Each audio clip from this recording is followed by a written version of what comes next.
અરે આપણા ઘરે ચોર આવ્યા છે તો શું કરું?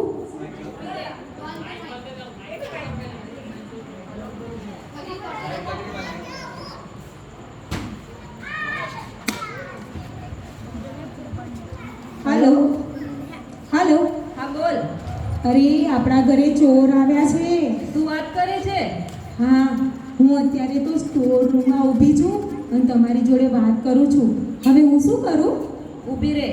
ફોનમાં 100 ડાયલ કર અને પોલીસને બોલાવ. હું ત્યાં સુધી આવું છું. હા હા, ઓફિસમાં બેઠા બેઠા 100 ડાયલ કર. એમને એમ થાય 100 ડાયલ? 1 2 3 4. ચોરનું શું થયું? શું ચોર આવીને બધું લૂંટીને જતા રહ્યા. પોલીસ? તમે તો કીધું તું કે 100 ડાયલ કર, તે હું માંડ 100 ડાયલ કરતી કરતી આ 90 સુધી પહોંચી છું. અરે ડોબી, એકડો ને બે મીંડા એટલે 100 ડાયલ કર તો પોલીસ આવે ને આપણું કામ થાય. હા, હવે લો બાકીના 10 તમે પૂરા કરો. લો તારી બાગી.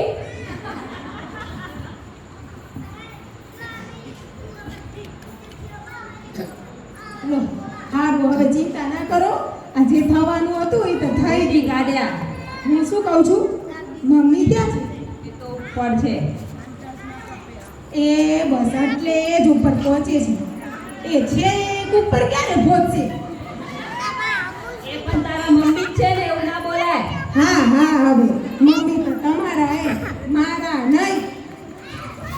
જેટલો પ્રેમ એ મને કરે છે એટલો જ તને કરે જ છે ને. હવે રેવા દો ને, આ કાલની જ વાત છે. ડોસી જોડે 100 રૂપિયા માંગ્યા, એમાં તો મારી સામે એમ જોતા હતા જાણે નાગર પાસેથી નાગમણી માંગી લીધો. હવે આમ શું કરો છો? આમ નહીં કરવાનું.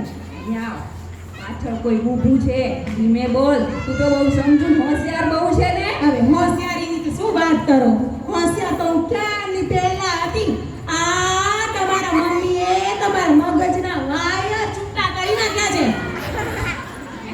હવે મારી આમુ કોડા કાઢ્યા કરતા તમારી મમ્મી સામુ કોડા કાઢ્યા હોત તો અત્યારે મારા માથા ઉપર જે નાચે છે એ ના નાચ્યા હોત.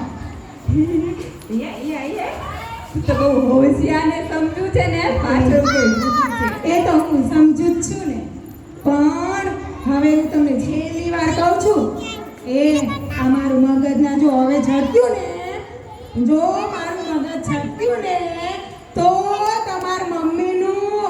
તમારી મમ્મીની ડોક પકડી અને આ